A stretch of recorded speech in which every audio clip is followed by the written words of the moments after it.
Hai, gua Andreas dan selamat datang di Urban Legend Nusantara. Di mana Urban Legend Nusantara akan membahas seluruh makhluk mitologi atau bahkan roh-roh yang dianggap mengerikan di seluruh pelosok Nusantara. Jadi kali ini gua akan membahas makhluk yang sangat cantik dan bisa diselebeu gitu. Jadi kalau misalkan di Jepang or di luar negeri itu ada sosok yang bernama Succubus, di mana pelacurnya para jin-jin demit yang suka menggoda manusia buat ngentot gitu kan. Nah, di Indonesia tuh juga punya yang bernama Kandole.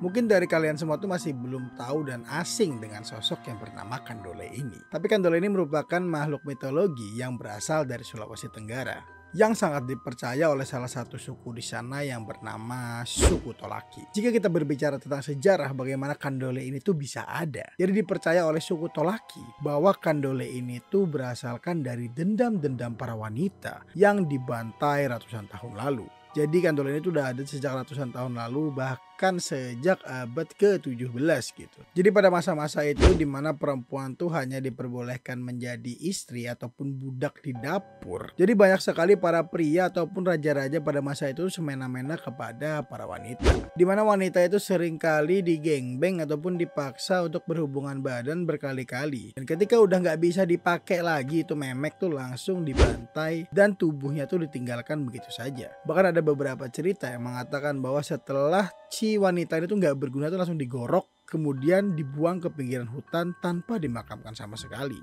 Emang kejam anjing. Nah, dari sosok-sosok ataupun roh-roh wanita yang udah meninggal akibat pembantaian serius tadi, akhirnya mereka pun menjadi sosok hantu atau jin yang disebut dengan Kandole, suku Busi Indo. Jadi Kandole ini tuh tidak seperti makhluk-makhluk mitologi ataupun setan-setan pada umumnya. Dia tuh hanya berkeliaran di seputar hutan yang dijadikan base atau tempat tinggal mereka. Dan juga Kandole ini tuh bukan setan satuan. Jadi mereka itu tuh langsung kayak telur gitu. Jadi ada yang selusin, ada yang 32, dan mereka tuh membentuk kelompok-kelompok gitu. Yang menariknya lagi, Kandole itu jika menguasai suatu hutan, jika ada jin-jin pria di sana, mereka akan mengusirnya dan tidak ingin berdekatan sama mereka sama sekali. Jadi momok tentang Kandole ini pula di Sulawesi Tenggara itu tuh bukan kayak ucapan jempol semata gitu.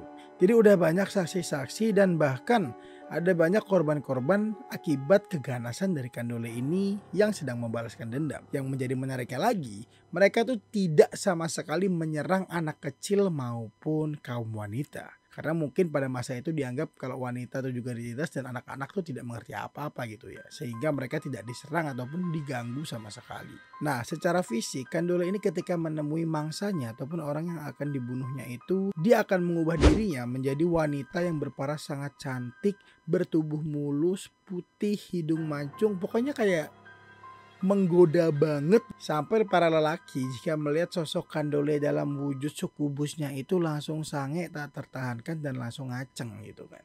Dan trik untuk Kandole memancing mangsanya itu tuh ketika ada seorang pria yang berkeliaran di hutan pada malam hari. Mereka akan memanggil dengan suara manja dan juga menggemaskan untuk menggoda si pria itu. Lalu mereka akan berhubungan intim dulu sekali dan setelah itu sosok Kandole itu berubah menjadi sosok yang menyeramkan dan menyerap aura kehidupan ataupun hawa kehidupan dari laki tersebut hingga meninggal.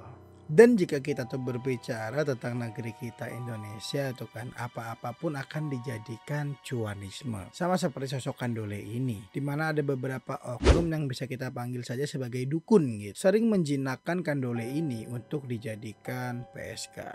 Ya, kalian nggak salah dengar, dijadikan PSK atau pekerja seks komersial. Tapi ada beberapa versi tentang pendapat ini ya. Jadi di versi pertama tuh dikatakan bahwa dukun-dukun itu akan menjinakkan Kandole-Kandole ini dan dibuatkanlah gubuk-gubuk yang berada di dalam hutan tersebut. Dimana jika ada seorang pria yang ingin menikmati cinta satu malam tanpa ada hubungan dan menikmati kesangean tersendiri di dalam sebuah gubuk cinta dan mengakhirinya dengan celotan asmara tanpa meninggalkan bayi yang disiksa, biasanya mereka akan memilih untuk menjadikan Kandole ini sebagai cinta satu malamnya. Jadi Kandole itu tuh dijinakkan oleh dukun, bahkan kayak dipaksa semacam acara sirkusan topeng monyet gitulah. Kemudian jika sudah jinak mereka akan diserahkan sebagai penghasil uang untuk sang dukun. Dan tarifnya itu tuh bukan main loh, kadang sampai jutaan rupiah. Tapi gue belum tahu secara jelasnya karena beberapa info tidak mengatakan hal-hal yang berhubungan dengan jutaan uang ini. Cuma dari pendapat orang yang tinggal di sana yang gue DM, mereka berkata seperti itu. Dan yang kedua, ada pula yang mengatakan bahwa mereka itu bisa menikahi Kandole dengan mahar tertentu. Jadi maharnya itu tuh dimulai dari yang termurah yaitu 15 juta sampai ratusan juta katanya. Cuman gua nggak tahu keasliannya. Dan biasanya orang-orang yang menikahi Kandole ini tuh kebanyakan pria-pria yang ditinggal selingkuh ataupun orang-orang yang sudah tidak memiliki kebahagiaan tentang hubungan di hidupnya. Kayak muka lu jelek gitu, kontol lu kecil, ya kayak gitulah. Lu nggak bisa dapat cewek relap, akhirnya lu dapat Kandole. Tapi nggak apa-apa gitu karena Kandole juga cantik, bohai, semlehoi gitu kan. Jadi masih bisa dinikmati dan dirawat seperti orang-orang pada umumnya. Cuman waktu siang hari terkadang dia akan menghilang, atau kalau kalian mau berhubungan aja dia baru memunculkan tubuhnya. Dan bahkan ada sebuah isu yang mengatakan terkadang Kandole ini juga tuh dijadikan istri simpanan oleh para pejabat gitu, untuk menutupi aksi busuk mereka jika berhubungan dengan wanita yang real. Jadi mereka berhubunganlah dengan Kandole dengan cara menikahinya. Mitologi ini cukup tentang pengentotan gitulah. Secara garis besarnya menarik, gue pengen coba ketemu gitu buat ngentot. Kayaknya enggak dulu dah, serem juga gitu anjing ngentot sama setan gitu. Biarpun cantik kan kita tahu dia tuh setan gitu. Mungkin bakal gue tutup tentang Kandole ini di sini dan nantikan Urban Legend Nusantara lainnya.